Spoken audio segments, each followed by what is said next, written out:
सभी को सादर नमस्ते। आर्य मातृ शक्ति, आर्य मानुभाव, सम्मानित साथियों एवं प्रिय बच्चों, आज मैं आपके समक्ष जो सभी वेदों में जो कॉमन दिया हुआ है, वेदों का जो सार है, मैं आपके समक्ष प्रस्तुत करना चाहता हूँ। जैसे हमारे सनातन धर्म के विषय में कुछ भ्रांतियाँ हैं कि इनके 33 करोड़ देवी देवता हैं। ऐसा कुछ नहीं है, वो 33 कोटि है, 33 प्रकार के देवता है। और इसमें मैं आपको बताना चाहूँगा कि इसमें 8 वसु है। 8 वसु कौन से हैं? इसमें 5 महाभूत है, पृथ्वी, जल, अग्नि, वायु और आकाश। और 3 द्युलोकस्थ है, सूर्य, चंद्रमा और नक्षत्र। इन्हीं से सब पदार्थ और प्रजा बसती है इन्हीं में। और 11 रुद्र है हमारे, जिसमें 10 प्राण शक्ति है हमारे शरीर के अंदर। प्राण, अपान, व्यान, उदान, समान, नाग और कूर्म, करकल, देवदत्त और धनंजय। इन नामों से है ये 10 प्राण। और एक जीव आत्मा है, तो ये 11 मिलकर 11 रुद्र कहलाते हैं। जब ये शरीर को छोड़ते हैं तो रोदन करने वाले होते हैं। 12 आदित्य है, मतलब हमारे जो संवत्सर के 12 महीने हैं, यह प्रतिदिन सबकी आयु को लेते जाते हैं और रोज एक आयु का एक दिन कम कर देते हैं, इसलिए ये 12 आदित्य कहलाते हैं। एक इंद्र है, ये एक तरह से बिजली के नाम का हेतु से भी है और यह परम ऐश्वर्य के अधिष्ठाता है, इसलिए ये परमेश्वर्य के हेतु से बिजली का नाम इनको दिया गया है। एक प्रजापति है, यह परम ऐश्वर्य का हेतु है। प्रजापति, यज्ञ को प्रजापति कहने का कारण यह है कि इसमें यज्ञ रूप से वायु, वृष्टि, जल, वनस्पति, औषधि की शुद्धि करने वाले हैं और इससे प्रजा का पालन होता है, इसलिए ये प्रजापति कहलाते हैं। और इसके बाद जो है हमारा परमात्मा है, परमात्मा एक है और इन सब का स्वामी और सबसे बड़ा होने से ये 34वां देव परमात्मा कहलाता है। तो इस तरह से ये 33 देव के बाद ये परमात्मा जो है 34वां देव कहलाता है और यही हमारे देव है। हमारे शरीर में 10 इंद्रियां हैं, जैसा कि आप सभी जानते भी हैं, लेकिन मैं इनका नाम लेना चाहूँगा। 5 ज्ञानेंद्रियां हैं, जैसे नेत्र आँख है, श्रोत्र कान है, जिह्वा जीभ, घ्राण नासिका है और त्वचा। ये 5 ज्ञानेंद्रियां हैं। और 5 हमारे अंदर कर्मेंद्रियां हैं, जैसे वाक मतलब मुख, हस्त हाथ, पाद पैर, उपस्थ मतलब जो जन्नांग होता है, गुदा जो मल द्वार है। तो ये 5 हमारे शरीर में कर्मेंद्रियां हैं। और 5 हमारे शरीर में अंतःकरण है, मन, बुद्धि, चित्त, अहंकार और हृदय। और मनुष्य के जो शत्रु है वो 6 शत्रु है, जो मनुष्य को दुविधा में डालते हैं। ये है काम मतलब वासना, क्रोध, लोभ, मोह, मद मतलब अहंकार, मत्सर, ईर्ष्या। तो सब अपराधों के मूल में भी यही 6 शत्रु है। योग दर्शन में 8 योग मार्ग है, जैसे यम, नियम, आसन, प्राणायाम, प्रत्याहार, धारण, ध्यान, समाधि।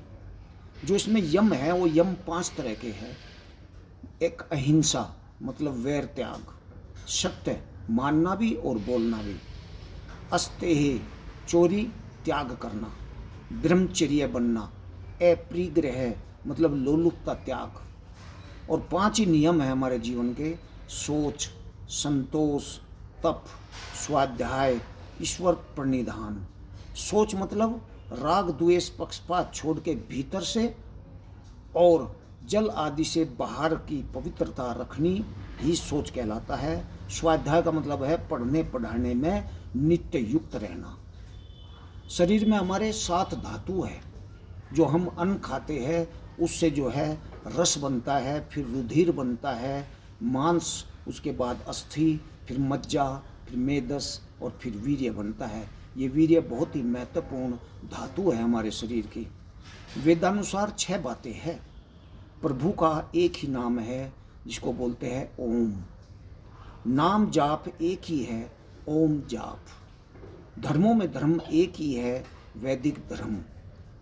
कर्मों में कर्म एक ही है, योग युक्त कर्म अर्थात वेदानुसार कर्म। बलों में बल एक ही है, आत्मबल अर्थात आध्यात्मिक बल। ज्ञानों में ज्ञान एक ही है, विद्या रूप ज्ञान। दिव्य गुणों का स्थान इस प्रकार है, जैसे हमारे दिव्य गुणों है हमारे, तो प्रथम स्थान है ज्ञान का, द्वितीय स्थान है दान का, तीसरा है यज्ञ का, चौथा है सौम्यता का, और पांचवा है सोम रक्षा अर्थात वीर्य रक्षण का। यज्ञ शब्द का अर्थ है देव पूजा, संगतिकरण और दान। तो ये तीन रूप से जो है यज्ञ को परिभाषित किया गया है, देव पूजा, संगतिकरण और दान। जीवित पुरुष का मार्ग क्या है? वो चढ़ना, आगे बढ़ना और आगे आगे कदम रखते ही जाना। अस्तो मां सद्गम्य, हे परमेश्वर हमें असत्य से हटाकर सत्य के मार्ग पर चलाओ। तमसो मां ज्योतिर्गमय, हे परमेश्वर हमें अज्ञान रूपी अंधकार से हटाकर ज्ञान के प्रकाश में ले जाओ, मतलब मस्तिष्क में ज्योति जगाओ। मृत्योर्मा अमृतम गम्य है, हे परमेश्वर हमें मृत्यु से मुक्त करके अमर बना दो। वेद में देवताओं का सोमपान प्रसिद्ध है। यदि कोई बाह्य रस नहीं है, ये शरीर में उत्पन्न होने वाला वानस्पतिक औषधियों का सारभूत सोम, यह वीर्य ही है। इसका रक्षण देवों की शक्ति देता है। सोमलता के रस का पान सोमपान नहीं है। शरीर में वीर्य का रक्षण ही सोमपान है, जो हमारे विद्वान और देवता इसको संरक्षित करते हैं। सोम रक्षण से दीर्घ आयुष्य प्राप्त होता है। ज्ञान एक प्रबल शक्ति है। ज्ञान के अभाव में मनुष्य ही नहीं रह जाता, वह पशु तुल्य जीवन वाला हो जाता है। ज्ञान का प्रवाह सरस्वती नदी के प्रवाह की तरह है। इसमें स्नान करके विद्यार्थी स्नातक बनता है। मेरुदंड के मूल में मूलाधार चक्र है, वही कुंडलिनी शक्ति पर सुप्त अवस्था मतलब डोरमेंसी पीरियड में विद्यमान है। सूर्य की तरह कुंडल में स्थित होने से सर्प की तरह कुंडल में स्थित होने से यह सार्प, ये रागी कहलाती है। कुंडलिनी के जागरण से बुद्धि का प्रकाश होता है। इसका जागरण प्राणायाम की उष्णता द्वारा एनर्जी से, उसके प्राणायाम की एनर्जी से होता है। मेरुदंड के शिखर पर सहस्रार चक्र है, जो यहाँ पर उपस्थित है, और यह सहस्रार चक्र सूर्य से भी अधिक तेजस्वी है। इस चक्र के विकसित हो जाने पर सब अंधकार समाप्त हो जाता है। हमारे 3 प्रकार के शरीर है। एक तो जो स्थूल शरीर आप सभी देख रहे हो, जो आपकी आकृति है, जो दिखता है। दूसरा इसके अंदर सूक्ष्म शरीर है। ये सूक्ष्म शरीर क्या है? ये 17 तत्वों का समुदाय है, जिसमें 5 प्राण है, 5 ज्ञानेंद्रियां हैं, 5 सूक्ष्म भूत और मन और बुद्धि है। ये जो 17 तत्व है, इनका ये समुदाय है। और ये जो 17 तत्व है, ये जन्म मरण में भी जीव के साथ रहते हैं।